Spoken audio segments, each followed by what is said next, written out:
Biodiversity. Loss of biodiversity में अगर एक नई स्पीसीज ऐड हो रही है स्पीसीएशन के थ्रू, तो no doubt about their continuity losses, मतलब उसमें कोई डाउट नहीं है कि वो धीरे धीरे उसका लॉस होगा।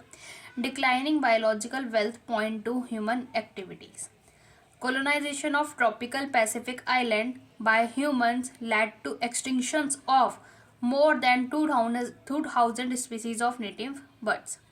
According to IUCN, जो कि international union for conservation of nature and natural resources है, तो उसमें जो रेड लिस्ट डॉक्यूमेंट्स थे 2004 में, उन्होंने बताया था, वो डॉक्यूमेंट किए गए थे about extinction of about 784 species, जिसमें से 338 वर्टिब्रेट्स थे, 359 इनवर्टिब्रेट्स थे, 87 प्लांट्स थे in last 500 years.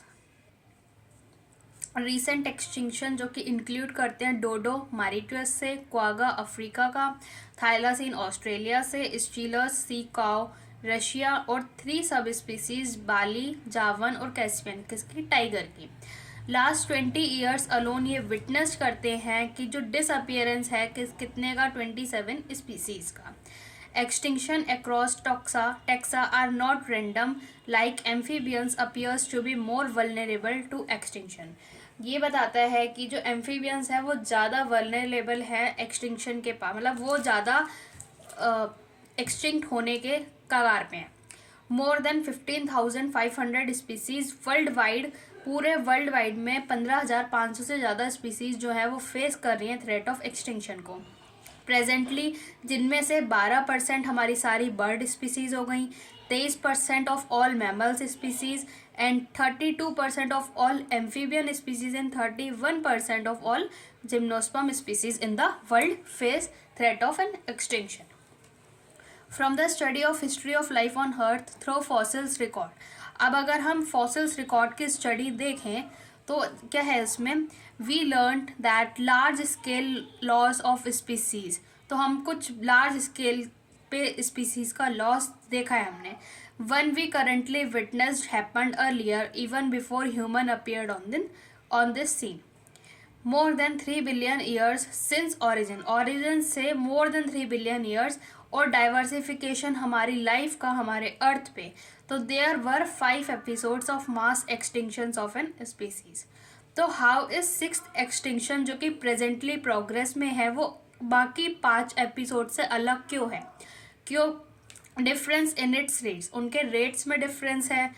Current species extinction rates are estimated to be 100 to 1000 times faster than the pre-human activities and are activities responsible for faster rate, और हमारी human activities की वजह से बहुत जल्दी एक्सटिंक्ट होता जा रहा है species. Ecologist warn that if present trend continue, ecologist ने हमें वार्न किया कि अगर ऐसे ही ट्रेंड चलता रहा तो nearly half of all species on earth, तो अर्थ पे जितनी भी स्पीसीज हैं उसकी आधी स्पीसीज वाइप्ड आउट हो जाएंगी within next 100 years. In general जो लॉस ऑफ बायोडाइवर्सिटी है वो लीड कर रहा है to decline in plant production, lowered resistance to environmental perturbation such as drought, सूखा पड़ जाना, और increase variability in certain ecosystem process, जैसे कि हमारी प्लांट प्रोडक्टिविटी हो गई, वाटर का यूज़ हो गया, पेस्ट हो गए, और हमारी डिजीज साइकिल हो गई। अब इस कॉज क्या है इस बायोडाइवर्सिटी लॉस का, तो ये जो एक्सेलरेटेड स्पीसीज एक्सटिंक्शन है ये काफ़ी ज़्यादा है हमारी ह्यूमन एक्टिविटीज़ की वजह से, जिसके 4 मेजर कॉज हैं। The evil quartet is sobriquet used to describe them, तो उसको डिस्क्राइब करने के लिए एक एविल क्वार्टेट है जिसके हम 4 मेजर कॉजेज देखेंगे, जिसमें से सबसे मोस्ट इंपॉर्टेंट कॉज है हैबिटेट लॉस एंड फ्रेगमेंटेशन। ये सबसे इंपॉर्टेंट कॉज है जो डिराइव कर रहा है प्लांट और एनिमल्स को एक्सटिंक्शन की तरफ। जैसे कि अगर हम एग्जांपल देखें हैबिटेट लॉस, अगर हम देखें कहाँ से, ट्रॉपिकल रेन फॉरेस्ट से, जो एक समय पे वो जब ज़्यादा 14% more than 14% of earth land area surface, जो एक टाइम पे वो अर्थ के लैंड का सरफेस मोर देन 14% कवर कर रहा था, वो आज के टाइम पे 6% से ज़्यादा कर ही नहीं पा रहा है। Being destroying fast, no more than 6% being destroying fast, वो बहुत ज़्यादा धीरे धीरे बहुत जल्दी डिस्ट्रॉय होता जा रहा है। By the time you're reading this chapter, 1,000 more hectares of rainforest have been lost. जब तक हम इस चैप्टर को रीड करेंगे तब तक हमारे मतलब पूरे में 1000 मोर हेक्टेयर जो रेन फॉरेस्ट के होंगे वो लॉस्ट हो चुके होंगे. द अमेजोनियन रेन फॉरेस्ट, जिसको हम लंग्स ऑफ द प्लैनेट भी कहते हैं, जो कि आर्बर कर रहा था काफ़ी मिलियंस ऑफ स्पीसीज को. इसमें क्या हुआ, harbouring millions of species is being cut and cleared for cultivating soybeans and for conservation to grassland for raising beef cattle. तो क्या करा गया, मतलब बहुत सारे स्पीसीज वहाँ पे भी अब मार दी गई, गायब होती गई ड्यू टू ह्यूमन एक्टिविटीज कह सकते हैं. जिसकी वजह से क्या हुआ, किस चीज़ के लिए, ताकि हम कल्टीवेट करा सके किस चीज़ को, सोया बीन्स को, and for conservation to grassland for raising beef cattle. Beside total loss के अलावा, उसके हटा के देखें हम तो degradation of habitats by pollution जो थ्रेट करता है survival of many species when large habitats broken up into small fragments due to various human activities. जब भी बहुत बड़े बड़े हैबिटेट्स छोटे छोटे फ्रेगमेंट्स में तोड़ दिए गए, किस चीज़ की वजह से, ह्यूमन एक्टिविटीज़ की वजह से टूट गए, ब्रेकअप हो गए. तो मैमल्स एंड बर्ड्स जो कि रिक्वायर कर रहे थे लार्ज टेरिटरीज को, और कुछ certain animals with migratory habitats are badly affected. तो कुछ एनिमल्स किसके साथ, कुछ माइग्रेटरी हैबिटेट्स के साथ, मतलब जो एक जगह से दूसरी जगह जाते हैं, वो काफ़ी ज़्यादा अफेक्टेड हो गए थे, लीडिंग टू पॉपुलेशन डिक्लाइन, जिसकी वजह से उनकी पॉपुलेशन कम होती गई. दूसरा हमारा मेजर कॉज है ओवर एक्सप्लॉयटेशन, जिसमें ह्यूमंस हमेशा डिपेंडेंट होते हैं, are always dependent on nature. हमेशा ह्यूमंस डिपेंडेंट होते हैं नेचर पे, किस चीज़ के लिए, अपने खाने के लिए और रहने के लिए. जब नीड टर्न्स टू ग्रीड, मतलब जब लालच हमारी उसमें बदल जाए, नीड में बदल जाए, जब हमारी नीड ग्रीड में बदल जाए, ग्रीड मतलब लालच, जब मतलब हमें जो भी चाहिए वो हमारा लालच में बदल जाता है, तो ये लीड करता है ओवर एक्सप्लॉयटेशन को ऑफ नेचुरल रिसोर्सेज. कई सारे स्पीसीज जो एक्सटिंक्शन हुई, मतलब एक्सटिंक्ट हो चुकी हैं लास्ट 500 ईयर्स, वो है हमारी स्टीलर्स, शीकाउ, पैसेंजर पिजन. किस चीज़ की वजह से, एक्सप्लॉयटेशन की वजह से बाय ह्यूमंस. प्रेजेंटली कई सारी marine fish population across the world are over harvested endangering the continued extinction of some commercially important species. तीसरा रीज़न है हमारा एलियन स्पीसीज इन्वेशन. इसमें क्या है, जब एक एलियन स्पीसीज इंट्रोड्यूस करा दी जाती है अनइंटेंशनली या फिर मतलब डेलिबरेटली किसी भी पर्पज से, चाहे कुछ भी पर्पस हो, तो उनमें से कुछ इन्वेजिव मतलब खतरनाक हो जाती हैं एंड कॉज डिक्लाइनिंग और एक्सटिंक्शन ऑफ इंडिजियस स्पीसीज, और जो हमारे काम के स्पीसीज भी होते हैं उनको हानि पहुंचाने लग जाती हैं. जैसे कि देखा गया एक नाइल पर्च जो कि इंट्रोड्यूस्ड कराई गई लेक विक्टोरिया में ईस्ट अफ्रीका में, जो लेड कर रही थी extinction of an ecologically unique assemblage of more than 200 species of cichlid fish in the lake. अब दूसरा देखा जाए तो द एनवायरमेंटल डैमेज, जो कि किस चीज़ की, जो कॉज हुआ था, और threat pose to our native species by invasive weed species जैसे कि कैरेट ग्रास, पार्थेनियम. दूसरी हो गई लेंटना और वाटर हाइसिंथ जो कि Eichhornia. Recent illegal introduction of African catfish Clarias gariepinus for aquaculture purpose posing a threat to indigenous catfish in our rivers. चौथा और लास्ट रीज़न है हमारा, मेजर कॉज है को एक्सटिंक्शन. जब एक स्पीसीज एक्सटिंक्ट हुई, जैसे प्लांट और एनिमल स्पीसीज जो उसके साथ एसोसिएटेड है, उसके साथ जुड़ी हुई है, it in an obligatory way also become extinct, तो वो भी एक्सटिंक्ट होने लग जाएगी. अगर एक कोई होस्ट स्पीसीज है जो कि मतलब एक्सटिंक्ट होने लग गई, मतलब एक होस्ट स्पीसीज है जो एक्सटिंक्ट हो गई, तो उसका जो यूनिक असेंबलेंस होगा,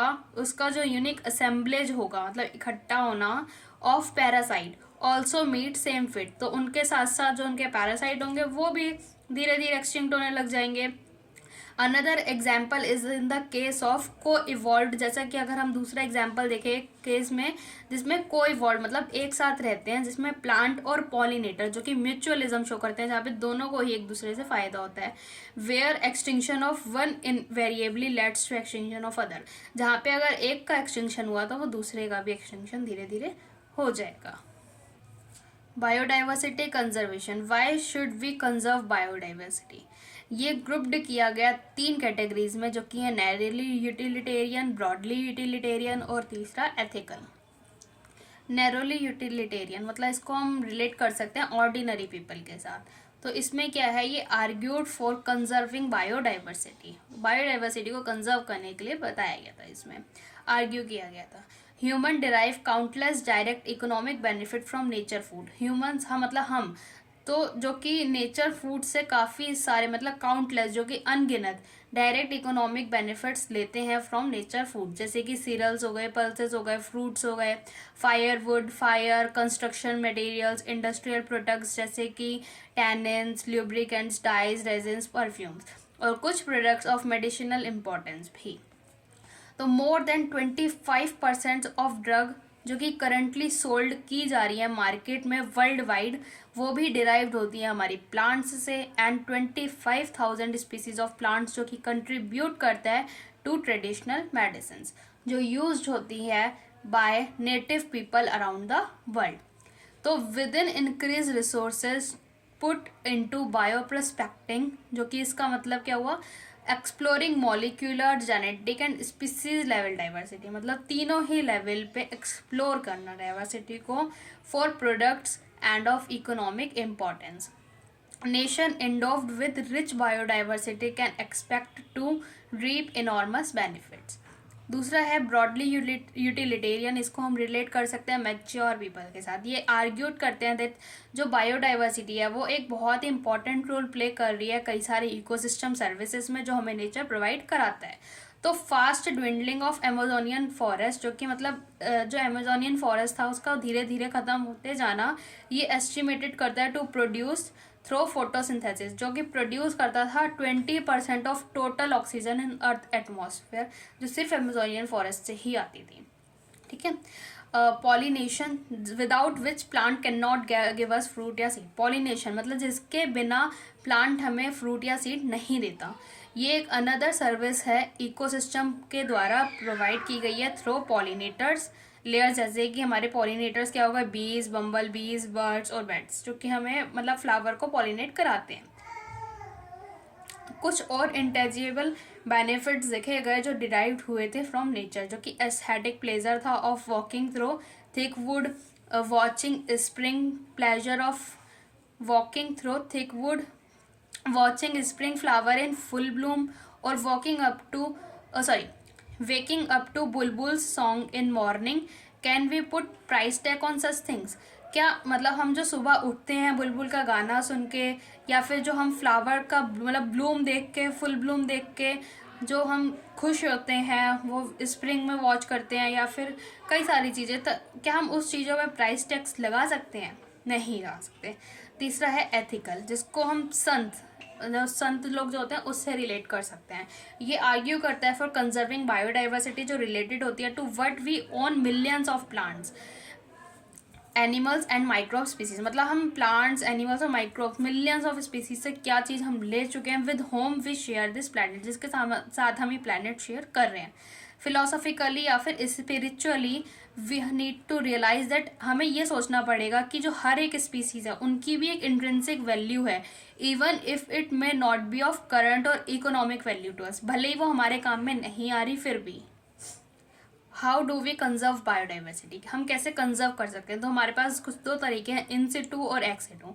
इन सिटू मतलब ऑन साइट, एक्स सिटू मतलब ऑफ साइट। इन सिटू क्या है, to conserve and protect the whole ecosystem, अगर हमें पूरे इकोसिस्टम को कंजर्व करना है या प्रोटेक्ट करना है। Biodiversity at all level is protected, we save entire forest to save tiger, तो अगर हमें टाइगर को सेव करना है तो हमें पूरे एंटायर फॉरेस्ट को ही सेव करना पड़ेगा। ये होता है इन सिटू। एक्स सिटू मतलब क्या है, जब एक प्लांट या फिर एक एनिमल स्पीसीज इंडेंजर्ड में है या फिर थ्रेटेंड है, मतलब वो खत्म होने वाली है, मतलब वो ऑर्गेनिज्म फेस कर रहा है high risk of extinction in wild near future, मतलब वो आने वाले फ्यूचर में एक्सटिंक्शन को फेस कर रहा है, तो उसको अर्जेंट नीड चाहिए to save it from extinction, उसके लिए हम एक्स सिटू कराते हैं।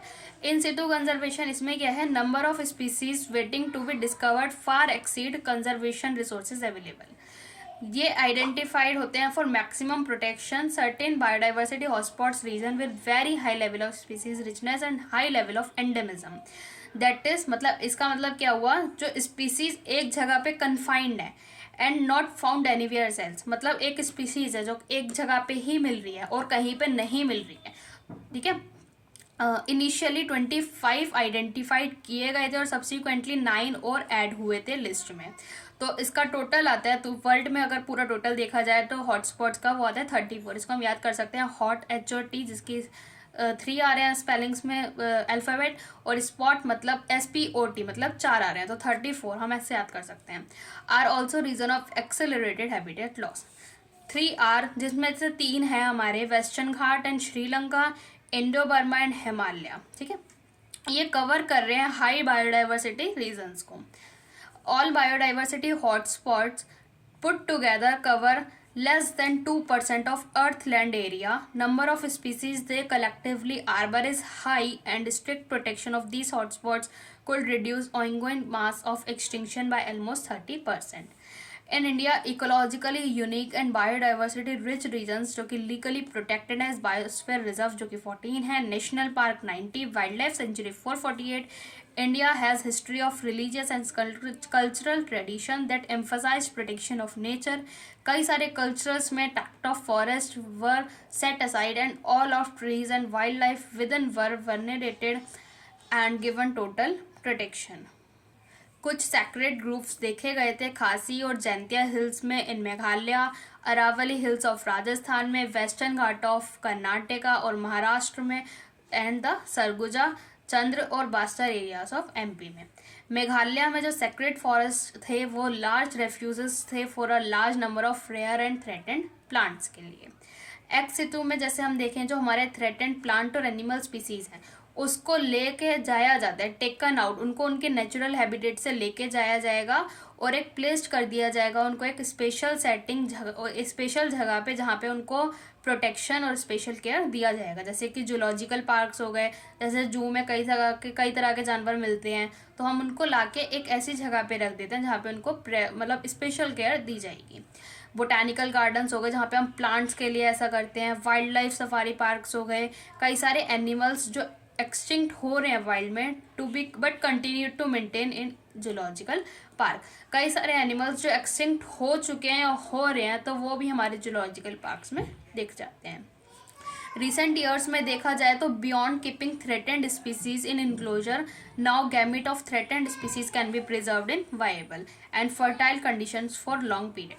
तो बियॉन्ड कीपिंग मतलब अगर हम थ्रेटेंड स्पीसीज को नहीं रख रहे तो हम उनकी जगह उनके गेमीट्स को भी प्रिजर्व करके रख सकते हैं फर्टाइल कंडीशन में एक लॉन्ग पीरियड के लिए यूजिंग क्रायो प्रिजर्वेशन टेक्निक। कुछ एक क्रायो प्रिजर्वेशन एक ऐसी टेक्निक होती है इसकी मदद से हम इसको कर सकते हैं। एग्स कैन बी फर्टिलाइज, जहाँ पे एग कैसे फर्टिलाइज होगा, इन विट्रो मतलब एक लेबोरेटरी में, और प्लांट जो कि प्रोपोगेट किया जाएगा using tissue culture methods. Seeds of different genetic strains of commercially important plants can be kept for a long period in seed banks, जहाँ पे हम seeds को भी प्रिजर्व करके रख सकते हैं काफ़ी लॉन्ग पीरियड के लिए seed banks में। Biodiversity no political boundaries and its conservation is therefore collectively responsibility of all nations. Historic convention of biological diversity जो कि अर्थ समिट था वो हुआ था रियो डी जेनेरियो में 1992 में, जिसमें कई सारे नेशंस ने एक अप्रोप्रिएट मेजर लिया था for conserving of biodiversity and sustainable utilization of its benefits. उसके अलावा बाद एक वर्ल्ड समिट हुआ था जो कि कराया गया था 2002 में इन जोहान्सबर्ग साउथ अफ्रीका में, जिसमें 190 कंट्रीज़ ने प्लेस्ड किया था their commitment to achieve by 2010 तक, मतलब 2010 तक उनको अचीव करना। अ सिग्निफिकेंट रिडक्शन, एक मतलब जो बहुत ज़्यादा रिडक्शन देखा जा रहा है in the current rate of biodiversity loss में, एक ग्लोबल लेवल पे, रीजनल लेवल पे और लोकल लेवल पे इसको कम करने का।